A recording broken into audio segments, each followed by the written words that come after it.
Yeah, money, cars, and clothes, and all the cribs. But never trust these lames and hoes, cause they ain't shit. Cause they'll just sink our dreams of things and jump ship. So we'll fly first class, full glass with blunts lit. Float on. Hey y'all, what's going on? It's m.I.b. We're reacting to wrestling's premiere today. This video is called Which Version of John Cena is the Toughest? I thought it would be fun to do this video because number one, Cena's my favorite wrestler of all time, and two, I watched wrestling premiere's last video similar to this. It was a Randy Orton one, which is better, the Viper or the Legend Killer, and that video was super well done. I'm excited to see what he can do with this one. Before I start, go ahead, like and subscribe, comment below if you have any requests for me. Personally, my answer to this question, I'm gonna say 2006 specifically. But let's see what wrestling's premiere think. Let me know in the comments which version of John Cena you think is the toughest and your favorite iteration of Cena in general. Alright y'all, not about to waste any time, let's get to it. One of the weird videos, if it hits, it hits. If it doesn't, then it doesn't. Who cares? I'll just look to the next video if it doesn't work. I found myself recently trying to be that old wrestling premiere in the sense that I try to do some random videos. If you guys have been here for a while, then you know what's up.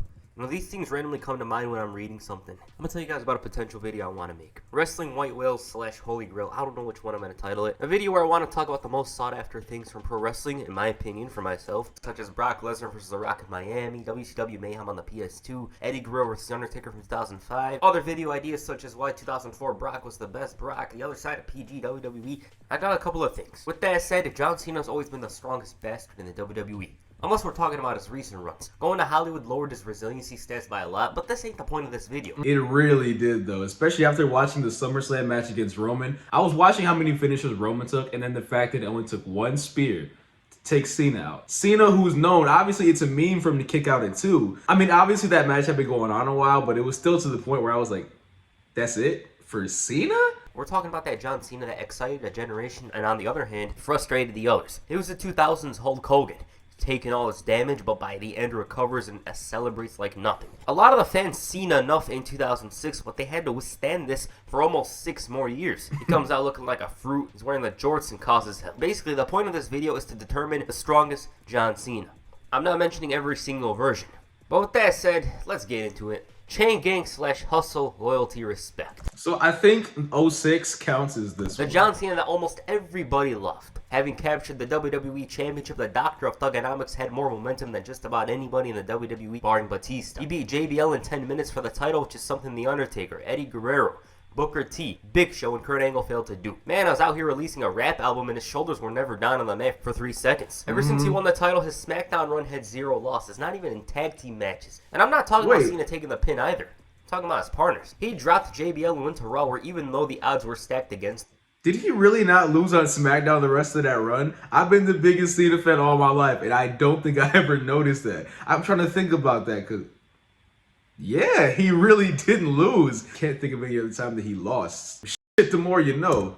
He overcame them like nothing. His first loss came when he was almost 2 months into his Raw run, and that's because Y2J was the referee. Other than that, Cena did lose clean after Angle rolled them up on the October 10, 2005 episode. The champ did not look weak at all during his run on Monday nights. He was always protected in his matches with Y2J, HBK, and even Kurt Angle. The only other match he lost was the First Blood match, and that was not clean because of Daivari interference. Of course, at New Year's Revolution, Edge cashed in and beat him, and technically he's clean, but we can't count it here. Even then, Cena recaptured the title and went on yet another strong run. 3 weeks later, the older I get, the more I look at that, I'm just like, can't really defend something like that. During this run, yes, he lost clean, and that was on the April 3rd, 2006 episode of Raw, but wait, there's a reason, of course. 2-on-1. That being John Cena was in a handicap match. Like, you seriously expect Chain Gang era Cena to take an L without any reason? His next loss was to RVD at ECW One Night Stand, and you know how it went. He lost 3 more times in the summer, but those losses were either by cheating, interference, or he wasn't even pinned. So I guess it's safe to say that this John Cena is one of the very strongest. He Absolutely. Angle, despite Daivari being the referee, withstood the Elimination Chamber, beat Jericho 2 nights in a row, despite Eric Bischoff's efforts. Yeah, no, that's a different level of OP we're talking about. If we're talking about 05, 06 Cena,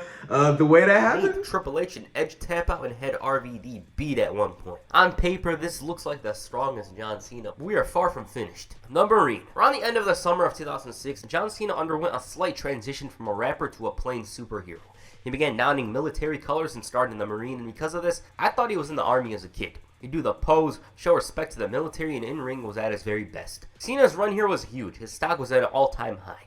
He recaptured the WWE Championship, went unbeaten until he got distracted and lost to King Booker. I mean, it's the usual. He finished the year without any loss, but ran into a brick wall by the name of Umaga. Kevin Federline. Cena played with fire. Did you say Umaga and Kevin Federline or just Kevin Federline? I'm going to be really upset if he only said Kevin. Without any loss, but ran into a brick wall by the name of Kevin Federline. Cena played with fire and paid the price, but it wasn't clean though. At the same time, he had to deal with the Samoan Bulldozer, and even though Umaga was unbeaten, it didn't matter to Super Cena. He gave him his first clean loss and even knocked him out for that 10 count at the Royal Rumble. Heading into WrestleMania, this man in HBK beat everybody in front of him with Cena's resume looking stronger. He forced Chris Benoit to tap out in 6 minutes, but his momentum was halted with a swift switching music, and he finally lost again. Cena bounced back at WrestleMania, but HBK was still on his tail, and in London, England, he finally lost clean. There was no slight distraction, none of that. John Cena, the man who always overcomes the odds, his shoulders were down to that man for more than...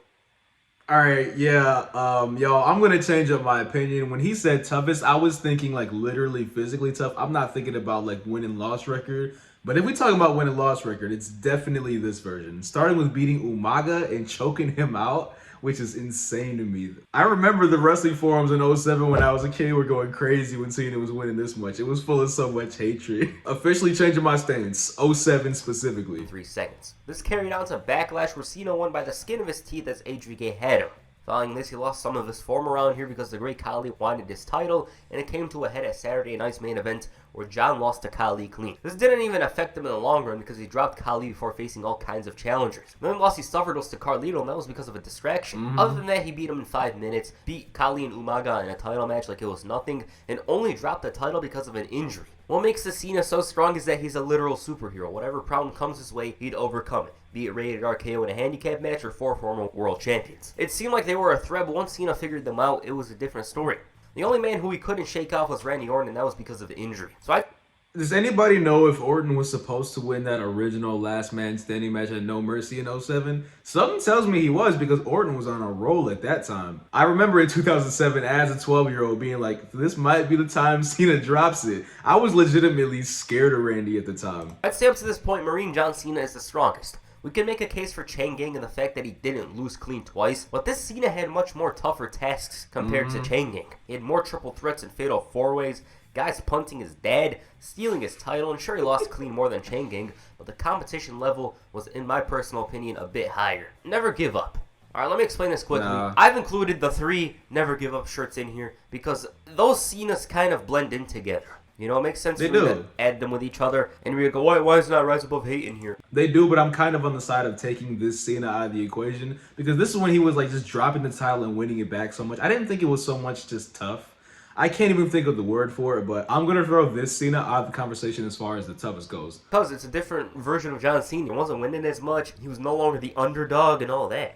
Anyways, with that said, around November of 2009, WWE did one of their quarterly marketing strategies, and that's give John Cena yet another t-shirt. Kicking off the run, he had a tough task ahead of him.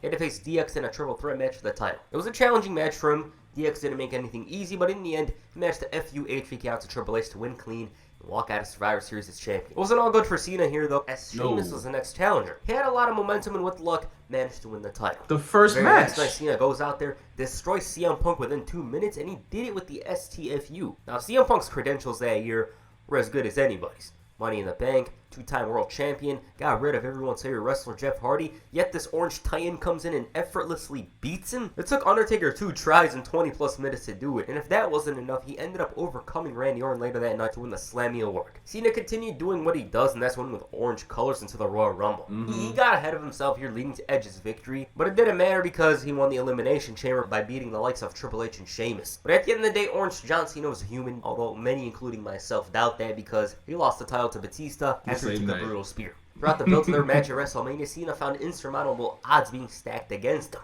In the most Super Cena thing you'll ever see, the champ had to face Vince McMahon in a gauntlet match featuring Vladimir Kozlov, Drew McIntyre, Jack Swagger, and Mark Henry. Oh, so many names. Well, not so many, but names I forgot about. Anytime I see the name Vladimir Kozlov or see him on my screen, I can't even say nostalgia because I really didn't see him like that. I remember he was being pushed to really this big heel, but just never connected with me on any level. Henry. This man took a beating unlike anybody else. Splashes from Swagger. Finishers like the world's strongest slam, yet this man was kicking out of everything and almost made a comeback. Batista, the final boss, had to intervene at 100% to shut it down, and even then almost screwed up. At WrestleMania, he forced the Animal to tap and become the new WWE Champion. So all that work Batista did during the build was for nothing.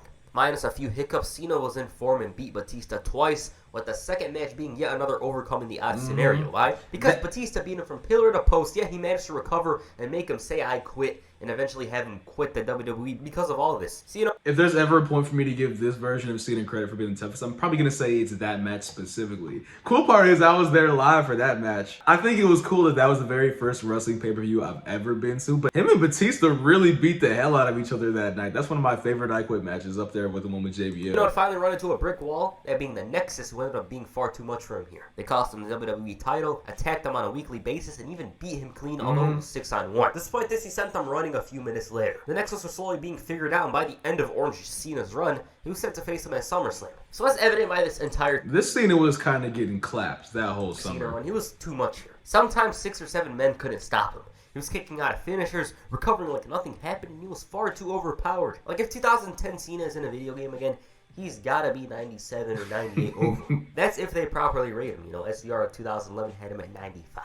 Of course, the competition was a bit tougher in the past, but the difference here is Cena's resilience. We already know he takes so much punishment, but at this point, it was like a parody. It was like a meme. He has one clean loss to his name, and that was because the Nexus hit their finishers respectively on him. Like, just think about that.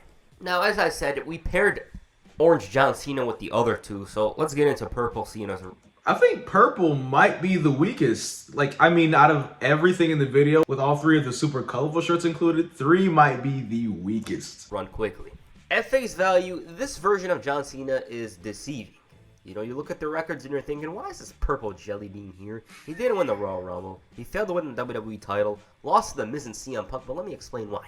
As you guys know, WWE is full on marketing John Cena as this colorful good guy, and ever since he started wearing orange, they began making these one-dimensional designs. Some of them are good in my opinion, but for the most part, they lack the creativity that the previous shirts had. Cena debuted his purple gear at SummerSlam in Los Angeles. I thought the purple was kind of fire, though.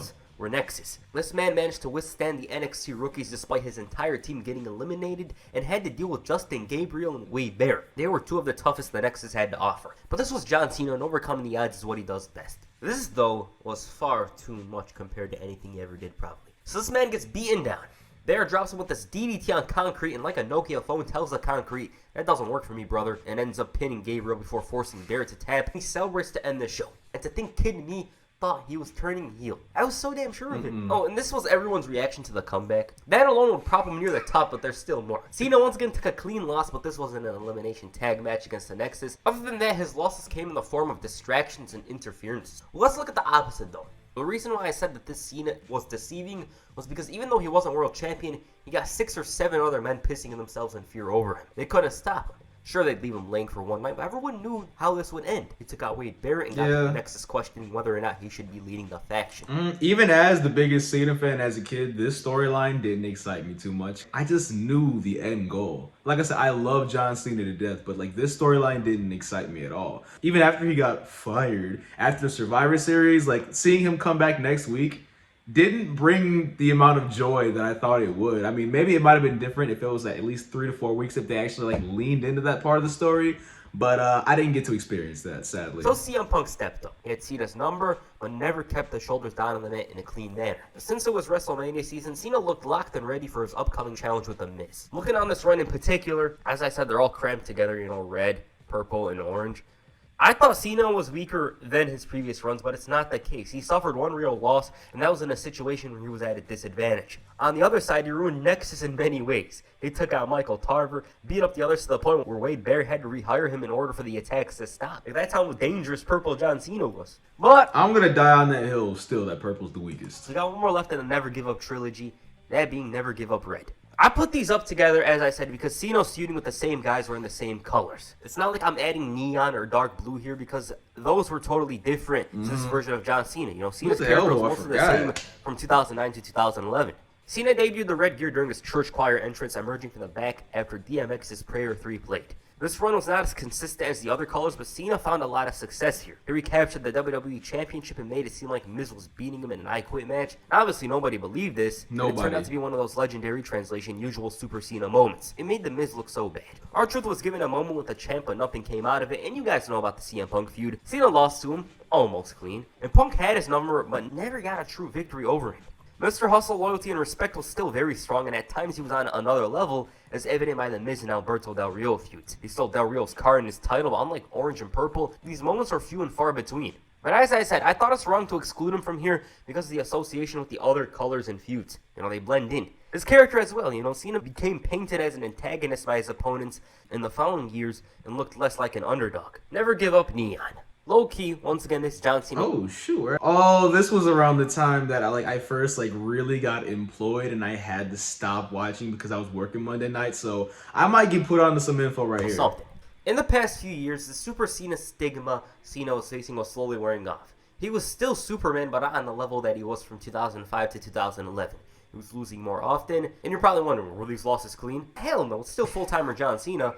But it's definitely noticeable that he lost more from distractions and whatever. The reason why this version of him is on the list is because looking at his stats, one thing caught my eye. He lost only 2 singles matches and both were because of interference. In the first match's case, the Wyatt family interfered and cost him the title.